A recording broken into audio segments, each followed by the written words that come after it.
All right, guys, upcoming releases October 6th through the 12th, the most stacked week for horror I've ever seen in my life. No hyperbole. Holy hell. Let's jump into it. All right, on the 6th, we're going tonight to a couple of these, actually. We're starting with The Exorcist Believer. This is David Gordon Green's new Exorcist film. I don't need to really tell you about it. I'm sure you've seen the marketing.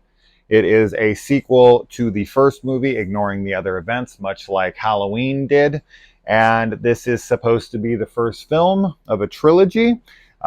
This is receiving some backlash currently because of the reception towards the Halloween films. So we'll see how this goes. And if we ever do see another Exorcist, I will be curious on that. But it seems like they're pretty committed to it. So time will tell. And of course, if you want reviews for any one of these, come back to the channel, subscribe. We'll be talking about all of this. Okay.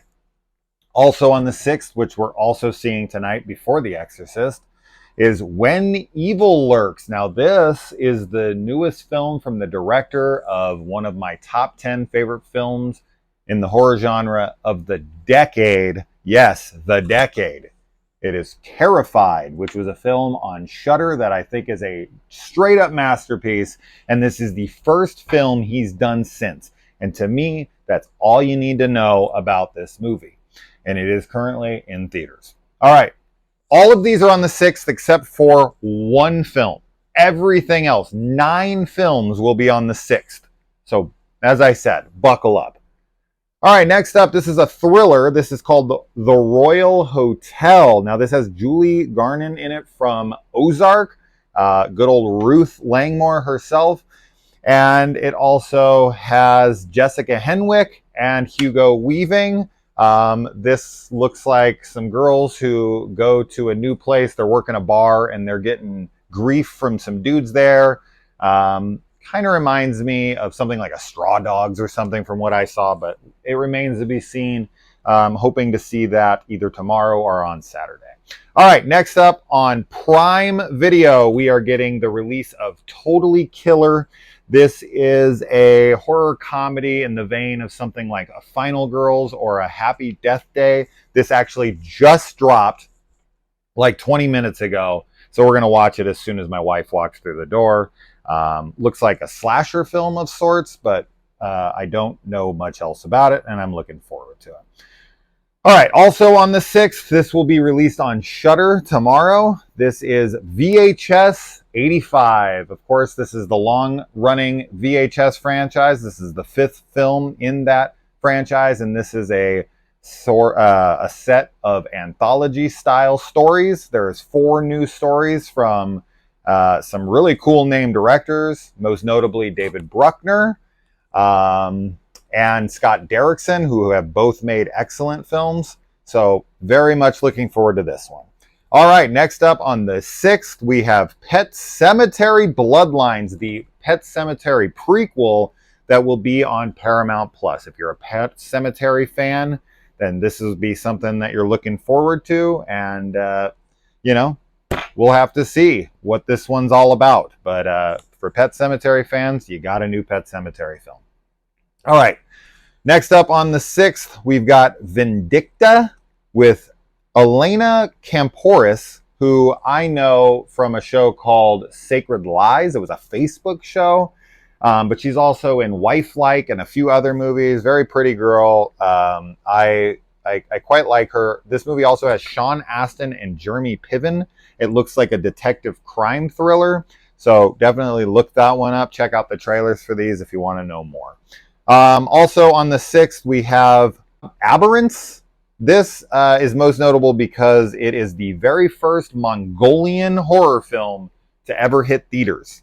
I actually got an email from the people who made this and were like, please promote it. So I did on my socials, and I know very little else about it other than it takes place in the woods, but it's the first Mongolian horror, if that strikes your fancy. Lastly, on the 6th, we have a movie called Monsters of California, and this is directed, this is the whole reason I'm bringing this up, is directed by Tom from Blink-182. Yeah, that guy. He's directing a horror movie. And knowing him, he's super into aliens. So I don't know exactly what this is about, but it has Casper Van Dien in it. Not the highest quality caliber actor that you want for your picture, but hey, Starship Troopers rules, so you never know. So I'm intrigued because Tom DeLonge, I never know how to say the guy's last name. DeLonge? I never know. But I do love Blink-182, so I'll check it out just for him. On the 10th, we have Impuritus, and this stars Tom Sizemore. It is 2 hours and 14 minutes long, so that might be a little too much for some of y'all for a low-budget period piece horror film that takes place in, it looks like a sanitarium or something, and some Civil War veteran is on his deathbed and is demanding to speak to Tom Sizemore's character, and there's something supernatural going on. It almost looks like a low-budget Shutter Island. The trailer looked cool enough to bring to your attention, but only for fans of low-budget cinema or Tom Sizemore.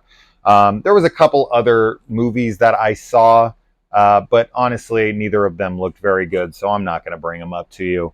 And then going off onto the television side of things, we have The Fall of the House of Usher, Mike Flanagan's last project with Netflix, his Edgar Allan Poe mismatch of ideas with all of his regular actors, and it is set in the modern era. This should be a special one.